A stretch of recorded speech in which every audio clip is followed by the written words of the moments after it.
अव्यक्त रूप में विराजमान परम संत सद्गुरु महर्षि में ही परमहंस जी महाराज के श्री चरणों में कोटि नमन। मंच पर आसीन स्वामी प्रेक्षानंद जी महाराज, स्वामी पूर्ण चेतन जी महाराज, स्वामी जगन्नाथ जी महाराज, सभी संतों के चरणों में कोटि नमन। सज्जन वृंद, आदरणीय माताओं, भक्तिमती बहनों एवं प्यारे बच्चों, सभी के श्री चरणों में मेरा कोटि नमन। अभी हम लोग विश्व धर्म ग्रंथ रामचरितमानस से पाठ का श्रवण कर रहे थे, जिसका विषय अभी आप लोग पूज्य जगन्नाथ बाबा, पूज्य विनय बाबा के मुखारविंद से सुन रहे थे। विषय है भक्ति का। रामचरितमानस में भगवान श्री राम माता शबरी को संदेश देते हैं, उपदेश देते हैं कि हे भामिनी, भक्ति सभी कर सकते हैं, वो चाहे स्त्री हो, पुरुष हो, बच्चे हों, वृद्ध हो, युवा हो, या छोटी जाति का हो या बड़ी जाति का हो, धनवान हो, गरीब हो, किसी भी धर्म का हो, भक्ति कर सकता है। हमारे गुरुदेव महाराज ने लिखे हैं, सुबह में स्तुति में हम लोग सुनते हैं कि जितने मनुष्य तनधारी हैं प्रभु भक्ति कर सकते सभी, अंतर व बाहर भक्ति कर घटपट हटाना चाहिए।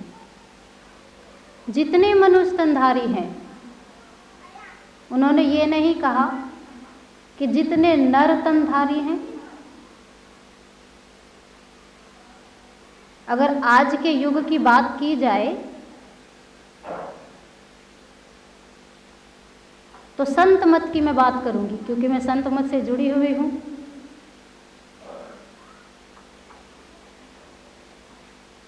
तो उसमें साध्वी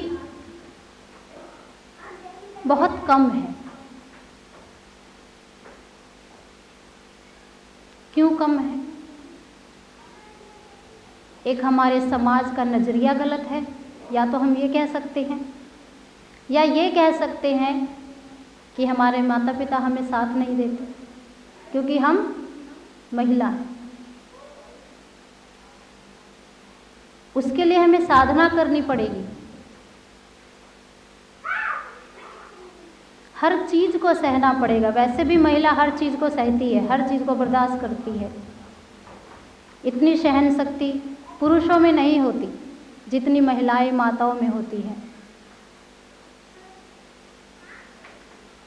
तो मैं चाहती हूँ कि जो हमारी माताएं बहनें हैं वो भी आगे बढ़ चढ़कर भाग लें, साधु समाज में आए। आजकल तो एजुकेशन की दुनिया है, हर लोग पढ़े लिखे होते हैं। जो अनपढ़ नहीं है, पढ़ लिख के उनको ये आत्मज्ञान आना चाहिए, करनी चाहिए भक्ति, घर में रह के कीजिए।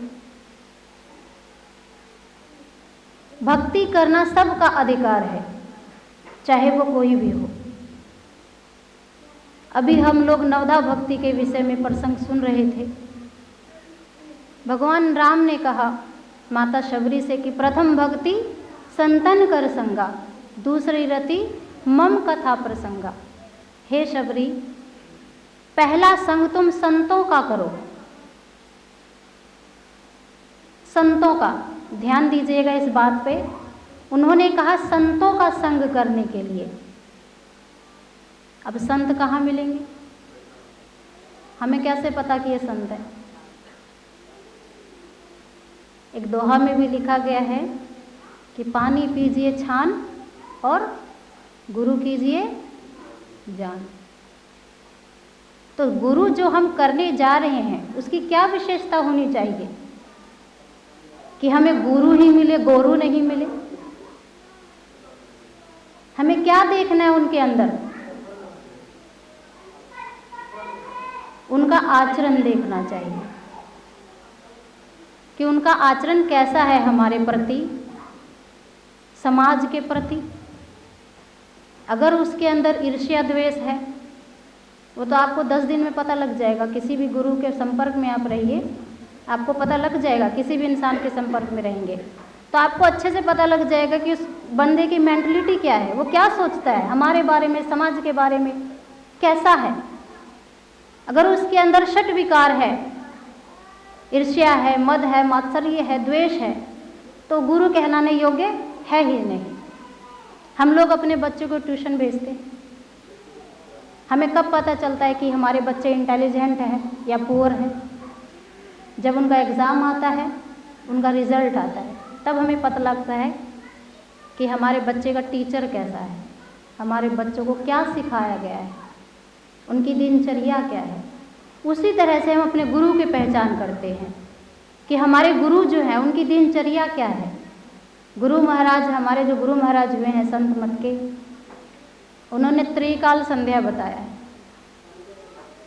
जब दीक्षा देते हैं तो बताते हैं कि त्रिकाल संध्या अति आवश्यक है। जो सन्यासी जीवन में है उनके लिए 3 टाइम ध्यान अति आवश्यक है, चाहे सर्दी हो, गर्मी हो, बरसात हो, पतझड़ हो।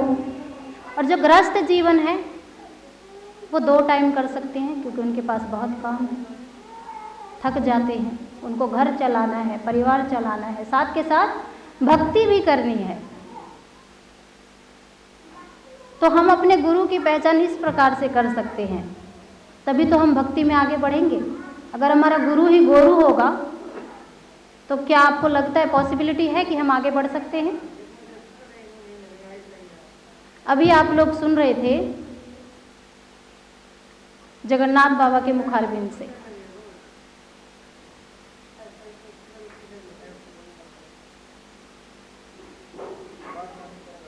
कि भक्त और भगवान का ऐसा एक रिलेशन होता है, गुरु और शिष्य का एक ऐसा रिलेशन होता है जो एक माँ और बेटे का होता है, एक पिता और पुत्र का होता है। आप लोग संत मत से जुड़े हुए हैं, आप लोग को पता ही होगा कि गुरु महाराज के जाने के बाद, शरीर त्यागने के बाद, उनके जो परम शिष्य हुए महर्षि संत सेवी जी महाराज, उनको गद्दी पे बिठाए गए। उनके शिष्य थे वो, इसलिए, और उनसे प्रेम था, क्यू और यू का कनेक्शन था। गुरु महाराज खुद बोले हैं कि संत सेवी जी, मेरा और आपका रिश्ता क्यू और यू के समान है, जहाँ क्यू रहेगा वहाँ यू रहेगा ही। तो गुरु और शिष्य का ऐसा रिश्ता होता है। हम लोग रोज नवदा भक्ति का पाठ करते हैं, सत्संग भजन नामदान लिए हुए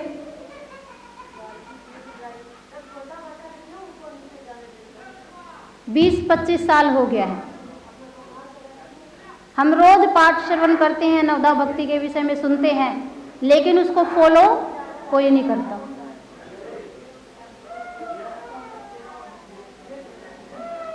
हर इंसान के अंदर 2 जीवात्मा विराजमान होता है, एक नेगेटिव और एक पॉजिटिव। एक प्लस पॉइंट होता है और एक माइनस पॉइंट होता है, जिसको जोड़ने से प्रकाश उत्पन्न होती है। बच्चे को शांत कराएं, उनको मारे नहीं।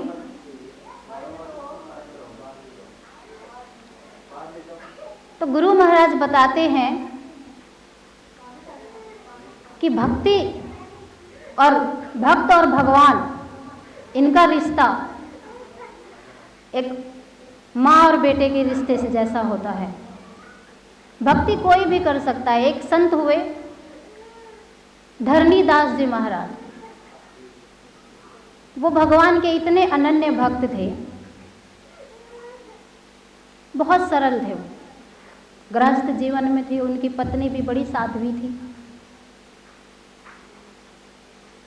जो वो काम करते थे उसमें वो संतोष रहते थे, संतुष्टि रहती थी उनको उसमें, कि जितना कमाया ठीक है, घर चल गया बहुत है। साध कहते साईं इतना दीजिए जामे कुटुंब समाए, मैं भूखा ना रहूं, साधु ना भूखा जाए। तो वो जो भी काम करता था उसी में संतुष्ट रहता था, और साधु भी उनके घर पे आते जाते रहते थे, सज्जन व्यक्ति थे। तो जब उनके घर में कभी कभार होता है कि राशन पानी ख़त्म हो जाता है, तो उनकी जो पत्नी थी, उनकी सोने की बाला थी, जो हाथ में महिलाएं माताएं पहनती हैं, बाला, कंगन जिसे हम कहते हैं, वो थी उनके पास। तो धरणीदास जी महाराज जब उनके द्वार पे दरवाजे पे कोई आता था तो वो आंगन से जाके, दरवाजे से जाके आंगन में सिर्फ खड़े हो जाते थे, और उनकी पत्नी इतनी सुशीला थी कि वो समझ जाते थे कि दरवाजे पे कोई आए हुए हैं, तो वो अपना भोजन पानी की, उनके स्वागत की तैयारी करती थी। उस दिन भी ऐसा ही कुछ हुआ।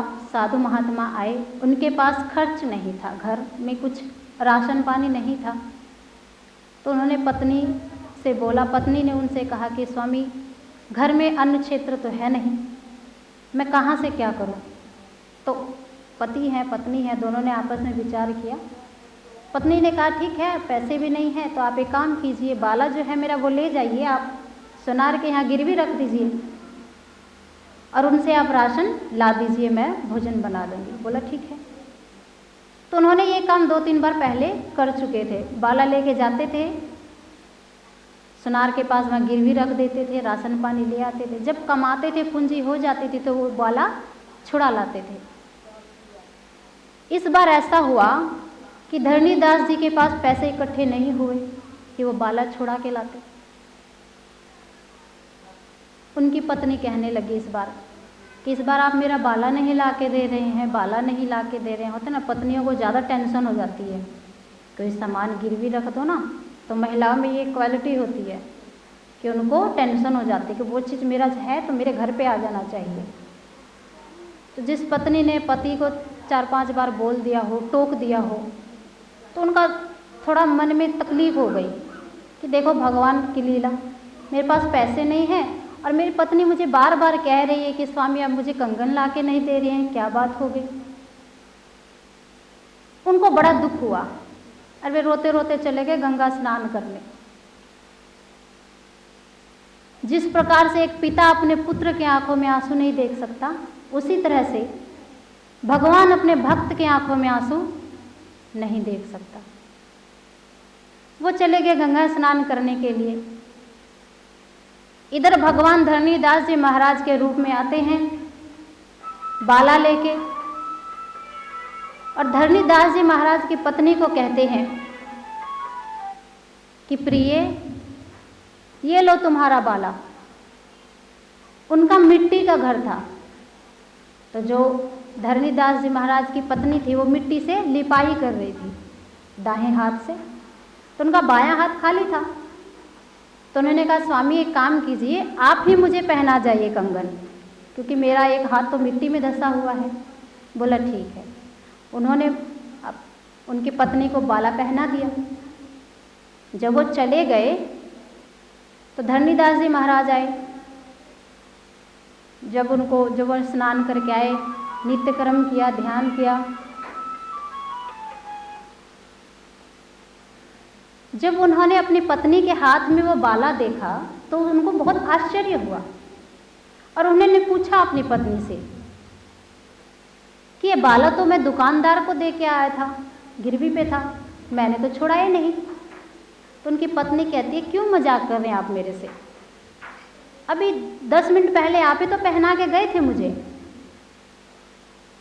तो धरणीदास जी महापुरुष थे, ज्ञानी ध्यानी थे। उन्होंने कहा अच्छा। तो वो ध्यान में बैठ गए और ध्यान में जैसे बैठे, आंखें जैसे बंद की, तो उन्होंने देखा कि साक्षात भगवान आए हैं धरणीदास जी का रूप लेके, और उनकी पत्नी को वो बाला पहना दी। अब उनका रोने का कोई ठिकाना नहीं था कि धन्य हो तुम कि भगवान स्वयं तुम्हें बाला पहना के गए। इतनी भक्ति तुमने की ही नहीं, इतनी भक्ति मैं करता तो भगवान मुझे दर्शन ही नहीं देते हैं, तुमने तो इतनी भक्ति ही नहीं की, भगवान तुम्हें बाला पहना के गए। तो क्यों? सिर्फ भक्ति के प्रभाव से धरणीदास जी ने ऐसी भक्ति की कि भगवान भी उनके दुख को बर्दाश्त नहीं कर पाया। तो सज्जनों, मैं यही कहना चाहती हूँ कि कि कभी किसी की निंदा ना करें, भक्ति पे ध्यान दें, अपना फोकस हमारा भक्ति, कौन क्या कर रहा है, हमें क्या लेना देना इस चीज़ से। हमें गुरु महाराज ने जो शिक्षा दीक्षा दिया उनको फॉलो कीजिए, उस पर हमारा कांस्टेंट होना चाहिए कि हम क्या कर रहे हैं। जो जो करता है करने दो, हम अपना जन्म क्यों बेकार कर रहे हैं। 4 दिन की जिंदगी फिर अंधेरी रात, 4 दिन जीना है जिंदगी के, उसके बाद तो मर ही जाना है। तो हमें अपना जीवन सुधारना चाहिए, भक्ति लगनता के साथ करनी चाहिए, देखा देखी नहीं, पाखंड वाली भक्ति नहीं करनी चाहिए कि कोई देख रहा है तभी हम जय गुरु कर रहे हैं, किसी ने देख लिया तभी हम प्रसाद चढ़ा रहे हैं, आरती उतार रहे हैं। नहीं, आप अपनी भक्ति अपनी श्रद्धा के साथ कीजिए, विश्वास के साथ कीजिए, जीवन में किसी भी प्रकार का दुख कभी नहीं आएगा। इतने से वाणी के साथ ही मैं अपनी वाणी को विराम देती हूँ, क्योंकि समय का बहुत अभाव है। आगे हम हमारे मंच पे आसीन विराजमान संत महापुरुष आए हुए हैं, उनके मुखारविंद से उनके वचनों का पान करेंगे और अपने जीवन को सफल बनाएंगे। बोलिए प्रेम से श्री सद्गुरु महाराज।